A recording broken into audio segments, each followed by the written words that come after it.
Hello friends, स्वागत आहे तुमचं आईचं किचन तडकामध्ये। आज आपण बनवणार आहोत चटपटीत आणि झणझणीत अशी दही पापडी चाट घरच्या घरी। चाट म्हटलं की तोंडाला पाणी सुटतं ना। आज आपण तीच मजेदार चव घरच्या घरी बनवणार आहोत। त्यासाठी सर्वात महत्त्वाची आहे पुदिन्याची चटणी, तर ती आधी आपण बनवून घेऊया। एका मिक्सरच्या जारमध्ये पुदिना, कोथिंबीर, हिरवी मिरची, जिरं, आलं, काळा मीठ, साधं मीठ आणि अर्धा लिंबू पिळून घेतला। आणि चटणीचा जो रंग आहे तो छान हिरवागार राहायला पाहिजे, म्हणून 2-3 आपण आईस क्यूब त्यात घालणार आहोत।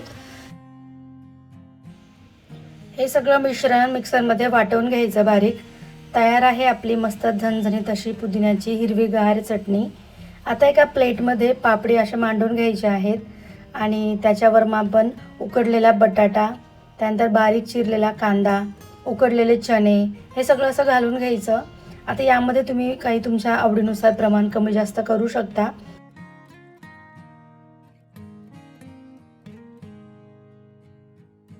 दही पापडी चाट अजून छान बनवण्यासाठी आता एंट्री होते आहे दह्याची। एका बाउलमध्ये थंडगार असं दही घ्यायचं आहे, 2-3 चमचे। त्यामध्ये लाल तिखट, काळं मीठ आणि थोडा चाट मसाला टाकून मिक्स करून घ्यायचं, याचं पूर्ण एकजीव करायचं। आता हे दही थोडं जास्त घट्ट होतं म्हणून मी 1 चमचाभर पाणी टाकलं त्याच्यामध्ये। हे सगळं मिश्रण एकजीव केलं की आता हे तयार आहे आपल्या पापडीवर टाकण्यासाठी। तुम्हाला दही आवडत नसेल तर स्किप करा, किंवा फक्त साधं प्लेन दही वापरायचं असेल तर प्लेन दही टाका।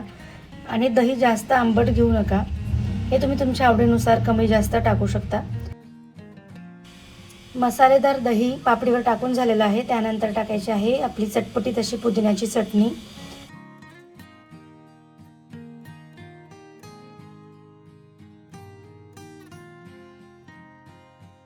थोडं साधं प्लेन दही पण मी त्यावर घालून घेतलं। त्यानंतर आपण डाळिंबाचे दाणे टाकणार आहोत वरतून। याने ना आपली पापडी दिसायला अतिशय सुंदर दिसते। 3-4 तास आधी हरभरे पाण्यात भिजवून ठेवले होते आणि चांगले 4-5 शिट्ट्या घेऊन त्याला शिजवून घेतले। भरपूर असे शेव घालून घेतले आपण, बारीक शेव।